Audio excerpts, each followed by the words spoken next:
This is Scott the Fix-It Guy. Our goal with our videos is to empower you to be able to do the repairs on your own and save a whole lot of money and also get that great feeling of having fixed it by yourself. Today we have a Fridgidaire laundry center dryer that won't heat up, and this is a pretty common problem, easy to fix. First thing you want to make sure is the gas is turned on, so sometimes the gas gets turned off. If the gas is turned on and it still won't heat up, it could be the thermal limiter. Here's how you would fix it. So you want to take off this front panel by removing a couple of Phillips head screws, and then you lift it off. There's another panel underneath. You're going to remove all these screws, and once those screws are off, you can lift this panel off, and that's going to give you access to where the igniter is and where the burner unit is, and you should be able to look in when you set it to start to see if the igniter glows. Another thing you can do is use an electrical tester, multi-tester, to put it in where the modular connector is for the igniter to see if it's getting 110 volts. If it's not getting 110 volts, it probably is the thermal limiter, and this video will show you how to change that. It's not too hard to do. So I'm just taking off these last Phillips head screws, and then I will have good access to the burner. So a couple things you can check: make sure it has gas flow, the gas is on, and then this is a way to check to see if the igniter is okay. Here's where the igniter is, and this is a multi-tester you can get pretty cheap from Amazon.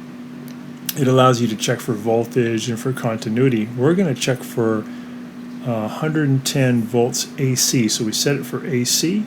We're going to put our probes right into this white connector. We're going to put one in to the back of the connector as deep as it'll go, and then the other metal probe into the other hole, pushing as deep as it'll go. Make sure the dryer's plugged in and the door is closed, and then set it for time dry for 90 minutes for the most amount of time. Press start, and then after a few seconds you should get a reading of 110 to 120 volts. 120 volts. If you don't, then it could be that the thermal limiter isn't working. If you do get the voltage and you still don't see the igniter glow, that would mean you need to change the igniter, which is pretty easy. In this case, we didn't get the voltage, so that's saying that it's being blocked by this little fuse thing called the thermal limiter. So we're going to get to it by removing a couple screws from the bottom of this white panel and then prying it with a standard head screwdriver to pry it off. Make sure we have it unplugged, and then we're going to disconnect this little modular connector here by pinching in and separating it, and that's going to let this panel drop even a little lower. That exposes a couple of Phillips head screws at the bottom of the front panel, right and left corner.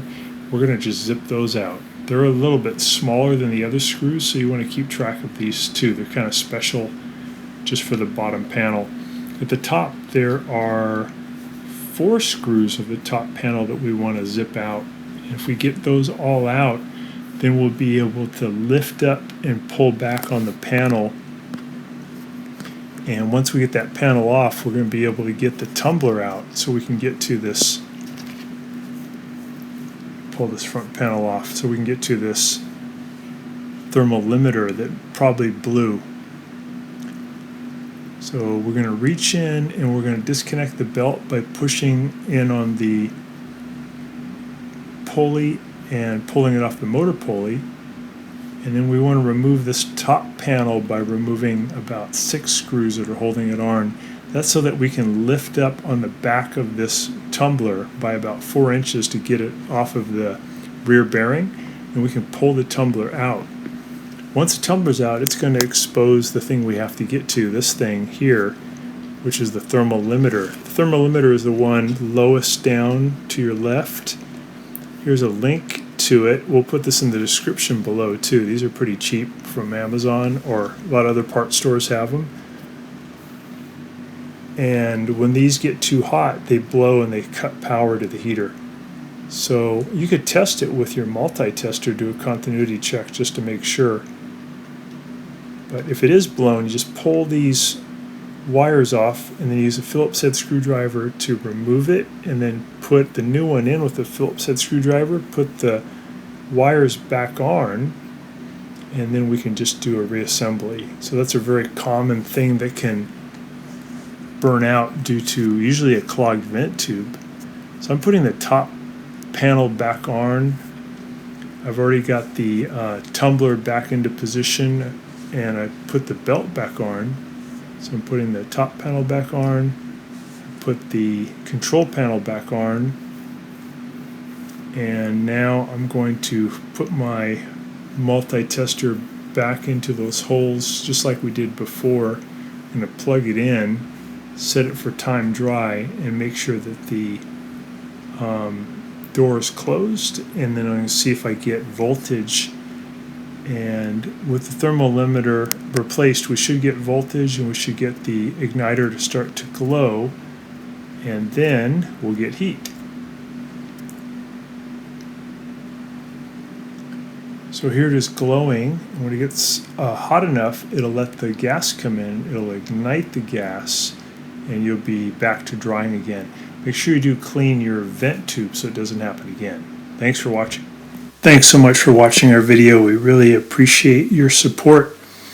And when you get a chance, please press the subscribe button below so you can be subscribed, and also the notification bell so we can send you more videos about appliance repair. Please also give us a thumbs up if you enjoyed the video. If you really liked the video and it really helped you, please press this new applaud button, and you can show your support and also get a nice clapping hands for your video. Thanks again.